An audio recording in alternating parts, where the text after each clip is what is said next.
Love, they say, conquers all. But does it really conquer all? Let us find out in this interesting story. The Priest and Princess Amina. Our Reverend Father has fallen in love. Oh. This was the cries of Fatuma, the village drunkard. He kept on shouting and dancing. Father Olu has finally tested a woman. It was a hot afternoon in our village, and the sound pierced through the air like a knife. I rushed to the source, my heart pounding. There at the edge of the village, I saw Father Olu, our young priest, kneeling on the ground, his face pale and eyes wide with fear. Now, let me tell you how it all started. News had spread that Princess Amina, the king's only daughter, had come to the village to see the people. But she wasn't just here to wave from a distance. She had slipped away from her guards, hungry for a taste of freedom. She is not one to be caged within the walls of the palace. She is a free spirit, sneaking into the village from time to time in different disguise. She even dressed like a man at one time. She loved nature and she loved being with the people. I had known Father Olu my whole life.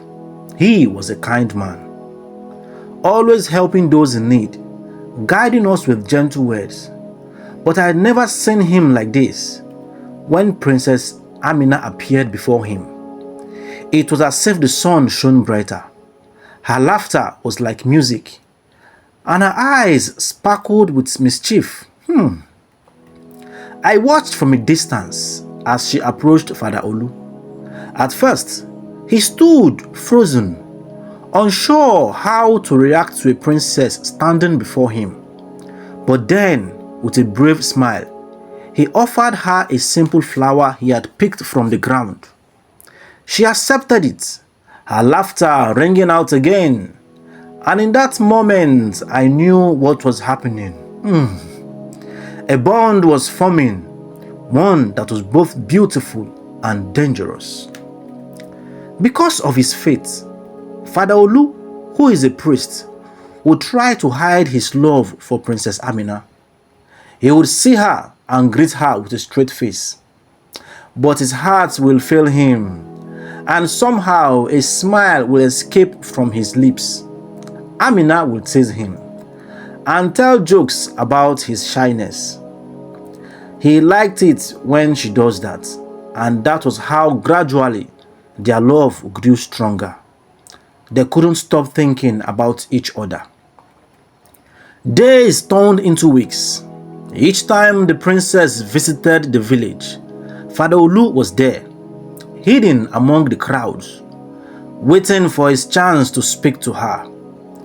They exchanged stories and dreams, sharing laughter, as if the world outside didn't exist. Their connection grew stronger, and it was clear that love was blooming. A love that was forbidden. Father Olu was under an elderly reverend father who has been seeing what has been happening between Father Olu and Princess Amina. One day, the elderly father, Reverend Father Timothy, called Father Olu and told him, "I have eyes and ears. I know what is happening in this parish and this community. You know you swore an oath not to get married. So how will you be able to be with the princess? And again, the king, her father, might not be in support of this union." He continued, "I am like a father to you, and I advise you like my son.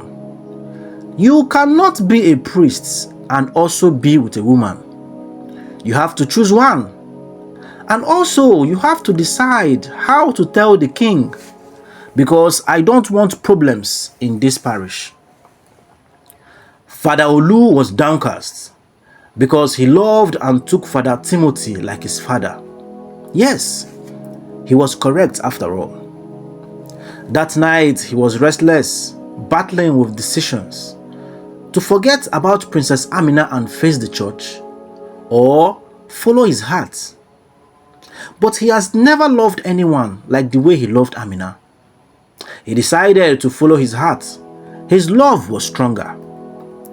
The king would never allow his daughter to be with a common priest. His heart was set on a powerful alliance, someone who could bring strength to the kingdom, not a man who tended to people's souls, an ordinary priest. I often worried for the two lovebirds. Even one day, I overheard whispers among the guards about the princess's secret meetings, and I worried because this might get to the king. Then came the news that shattered everything. The king had found out. He summoned Amina back to the palace and warned her to forget the priest. He threatened that if she continues to visit Father Olu, that he will banish him from the kingdom. Amina came to tell Father Olu what her father, the king, had said. Oh, he was disturbed. I saw Father Olu that night, his face filled with despair. He had tried to convince her to run away, but she was torn. Duty and love battled within her, and I could see the pain in her eyes. Her family, her mother, her friends, her land. She might never see them again. And she went back to this palace, sad. Please, if you have watched till this point, please kindly subscribe to my channel so that I can bring in more stories. I have lots of stories to tell you. So your likes, your clicks and subscriptions will motivate me the more. Thank you. Now, let us go back to our story. Love is really difficult. A week passed and the princess did not return. Father Olu was a shell of the man I once knew. The village felt the weight of his sorrow. Then one fateful evening, Amina appeared again, but this time she was not alone. Dressed in a simple gown, carrying a bag, she looked determined. I cannot live without him, she declared to herself. I would rather be in the village than in the palace. Father Olu's eyes widened with hope, but I could see the fear behind them. He looked at her and said, "My love, are you sure this is what you want? If we do this, no turning back." And Princess Amina said, "I cannot see myself surviving without you. If you can leave the church for me, I would follow you to anywhere in the world." They hugged each other, both in silence, because they both knew the risks. With the guards closing in and the king's wrath looming over them, they hatched a plan. Under the cover of darkness, they would flee. I helped them gather supplies. Yes, I did, because I love love. Oh, my heart racing with excitement and dread. As the moon lit their path, they shared one last look, a promise of love that would last no matter the distance.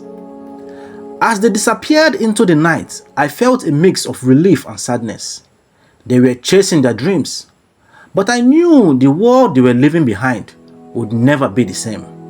The love they shared was real, a flame that could not be extinguished by palace walls or royal decrees. The king ordered the guards to find them and bring them to him. The guards searched and searched the whole kingdom, but couldn't find them.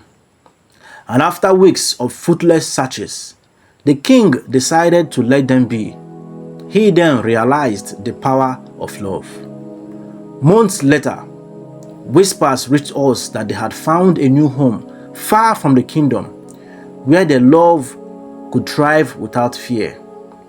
The village slowly healed, but Father Olu and Princess Amina's story would remain a reminder of the power of love and the courage it takes to follow one's heart. And sometimes, just sometimes, love is worth the risk. I often think back to that time. The village is peaceful now, yes, but we missed Father Olu. The church sent another priest to the parish. He's trying, but I would still prefer Father Olu. I can still see the spark in Father Olu's eyes when he talks about Amina. Oh, how he loved her so much. They may be far away, but their love has changed us all. It taught us that love knows no boundaries, and that sometimes the heart leads us to places we never expected. So yes, love conquers all. This is the end of this story. Subscribe and follow me. I will share another story soon. Thank you.